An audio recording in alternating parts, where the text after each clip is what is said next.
Tema 22. Natividade de Nossa Senhora. Festa. Pontos a meditar. 1. A alegria no nascimento de Nossa Senhora. 2. A festa de hoje leva-nos também a olhar com profundo respeito a concepção e nascimento de todo ser humano. 3. O valor de cada dia. Temos notícia desta festa de Nossa Senhora há muitos séculos. Foi comemorada primeiro no Oriente e depois em toda a Igreja.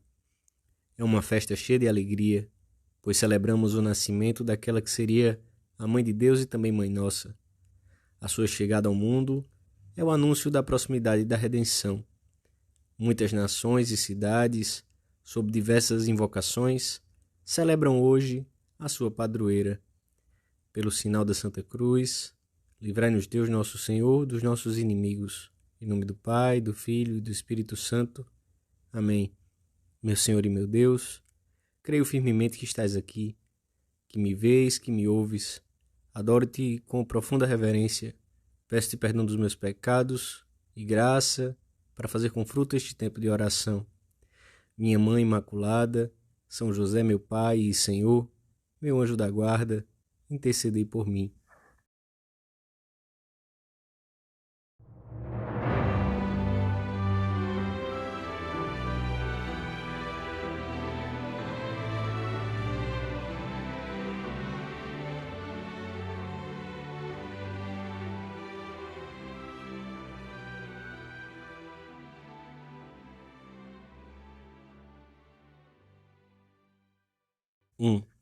Celebremos com alegria o nascimento da Virgem Maria. Por ela nos veio o sol da justiça, Cristo, nosso Deus. O convite dos textos litúrgicos à alegria é constante desde os antiquíssimos começos desta festa. É lógico que seja assim. Se a família, os amigos e vizinhos se alegram quando nasce uma criança, e se os aniversários são celebrados com júbilo, como não havemos de encher-nos de alegria ao comemorarmos o nascimento da nossa mãe? Este acontecimento feliz indica que o Messias já está próximo. Maria é a estrela da manhã que, na aurora que precede a saída do sol, anuncia a chegada do Salvador, o sol da justiça na história do gênero humano. Convinha, escreve um antigo escritor sagrado, que a fulgurante e surpreendente vinda de Deus aos homens fosse precedida por algum acontecimento que nos preparasse para receber com alegria o grande dom da salvação. E este é o significado da festa de hoje, já que a Natividade da Mãe de Deus é o exórdio de todo esse cúmulo de bens. Portanto, cante e dance toda a criação e contribua com algo digno do júbilo deste dia. Que se juntem os céus e a terra nesta celebração e que a festeje tudo quanto há no mundo e acima do mundo. A liturgia da missa de hoje aplica à Virgem recém-nascida a passagem da Epístola aos Romanos, em que São Paulo descreve a misericórdia divina que escolhe os homens para um destino eterno. Maria, desde toda a eternidade, é predestinada pela Santíssima Trindade para ser a Mãe de Deus. Para isso, foi adornada de todas as graças. Inegavelmente, a alma de Maria foi a mais bela que Deus criou. Depois da encarnação do Verbo, foi esta a obra mais formosa e mais digna de si que o Onipotente levou a cabo neste mundo. A graça de Maria, no momento da sua concepção, ultrapassou as graças de todos os santos e anjos juntos, pois Deus dá a cada um a graça que corresponde à sua missão neste mundo. A imensa graça de Maria foi suficiente e proporcionada a singular dignidade a que Deus a tinha chamado desde toda a eternidade. Maria foi tão grande em santidade e beleza, afirma São Bernardo, que não convinha que Deus tivesse outra mãe, como também não convinha que Maria tivesse outro filho a não ser o próprio Deus. E São Boaventura afirma que Deus podia ter feito um mundo maior, mas não podia ter feito uma mãe mais perfeita do que a Mãe de Deus. Recordemos hoje que recebemos de Deus uma chamada à santidade para cumprirmos uma missão concreta no mundo. Ao contemplarmos a plenitude de graça e a beleza de Nossa Senhora, também devemos pensar que Deus nos dá a cada um as graças necessárias e suficientes, sem que falte uma só, para levarmos a cabo a nossa vocação específica no meio do mundo. Podemos considerar também que é lógico que desejemos festejar o aniversário do nosso nascimento, porque Deus quis expressamente que o nascêssemos e porque nos chamou a um destino eterno de felicidade.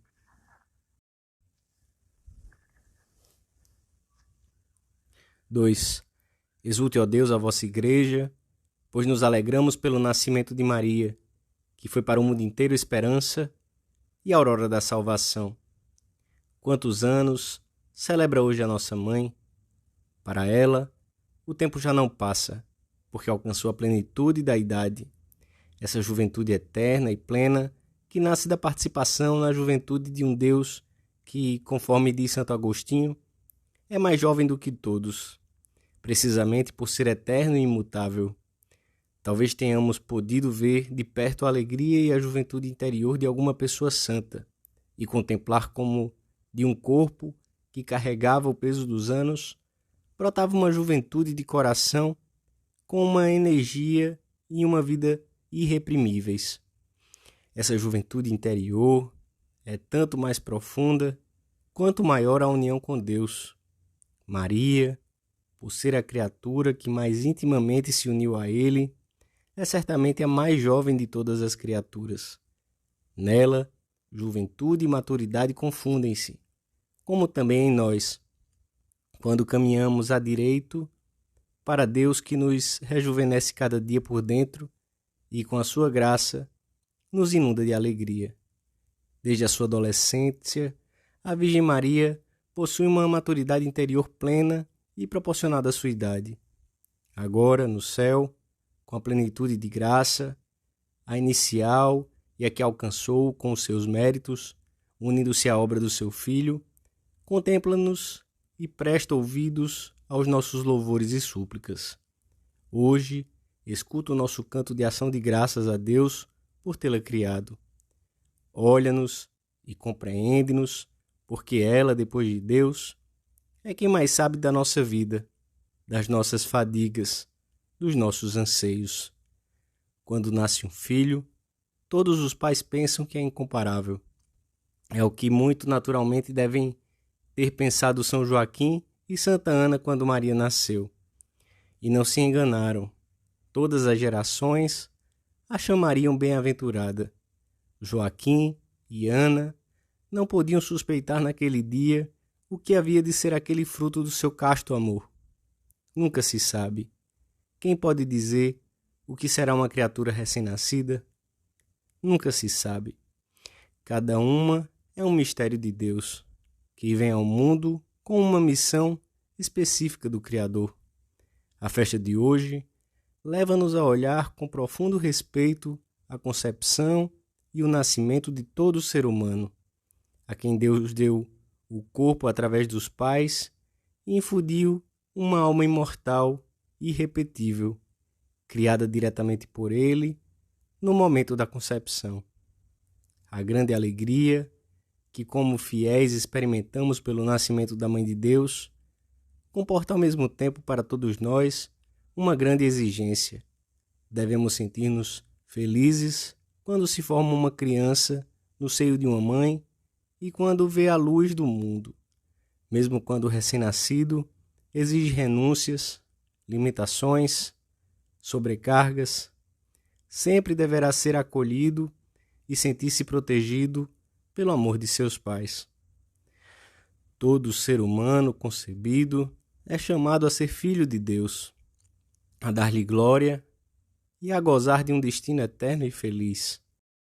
Deus Pai, ao contemplar Maria recém-nascida, alegrou-se com uma alegria infinita ao ver uma criatura humana sem um pecado original, cheia de graça, puríssima e destinada a ser mãe de seu filho eternamente. Ainda que Deus tenha concedido a São Joaquim e Santa Ana uma alegria particular, como participação da graça derramada sobre a sua filha, o que teriam sentido se, ao menos de longe, tivessem vislumbrado o destino daquela criatura que vinha ao mundo como as outras, em outra ordem, também nós não podemos fazer ideia da incomensurável eficácia da nossa passagem pela terra. Se formos fiéis às graças recebidas para levarmos a cabo a nossa vocação, outorgada por Deus desde toda a eternidade. 3. Nenhum acompanhou o nascimento de Maria e os evangelhos nada diziam a esse respeito.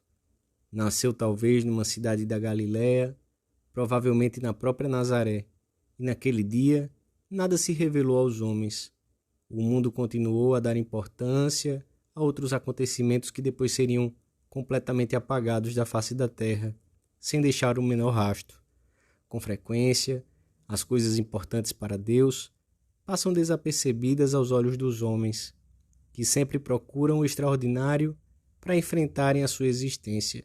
Só no céu é que houve festa, e festa grande. Depois, durante muitos anos, a Virgem passou inadvertida. Todo o povo de Israel esperava essa donzela anunciada na Escritura, e não sabia que ela já vivia entre os homens. Externamente, não se distinguia em nada das outras mulheres. Tinha vontade, queria, amava com uma intensidade que nos é difícil abarcar, com um amor que em todas as coisas se amoldava à vontade de Deus. Tinha entendimento para compreender os mistérios que ia descobrindo pouco a pouco, a perfeita relação que havia entre eles, as profecias que falavam do Redentor, e entendimento para aprender como fiar ou cozinhar.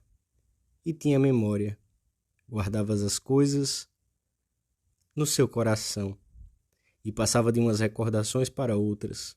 Valia-se de referências concretas. Possuía ainda uma imaginação viva que a fez ter uma vida cheia de iniciativas e de singela perspicácia para servir os outros e tornar-lhes a vida mais amável. Deus contemplava cheio de amor, ocupada nos pequenos afazeres de cada dia, e alegrava-se com imenso júbilo ao vê-la realizar essas tarefas desprovidas de relevo. A sua vida, tão cheia de normalidade, ensina-nos a agir de tal maneira que saibamos ocupar-nos nas nossas tarefas diárias, sempre de olhos postos em Deus, que saibamos servir os outros sem alarde, sem fazer valer constantemente os nossos direitos ou os privilégios que nós mesmos nos arrogamos, que saibamos terminar bem o trabalho que temos entre as mãos. Se imitarmos Nossa Senhora, aprenderemos a dar valor às pequenas coisas dos dias sempre iguais, a dar sentido sobrenatural às nossas ações que talvez ninguém vê, limpar uns móveis, corrigir uns dados no computador, arrumar a cama de um doente, procurar as referências precisas para dar bem uma aula que estamos preparando. É um conjunto de trivialidades que, vividas com amor, atraem a misericórdia divina e aumentam continuamente a graça santificante na alma. Maria é o exemplo perfeito desta entrega diária, que consiste em fazer da nossa vida uma oferenda ao Senhor.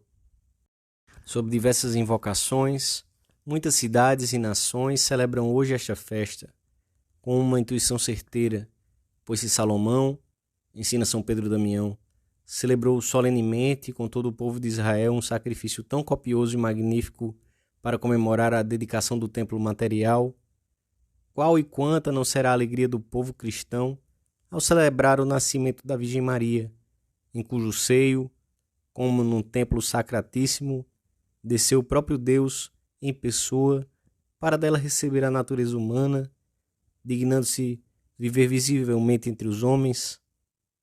Não deixemos de festejar a data de hoje com essas delicadezas que são próprias dos bons filhos.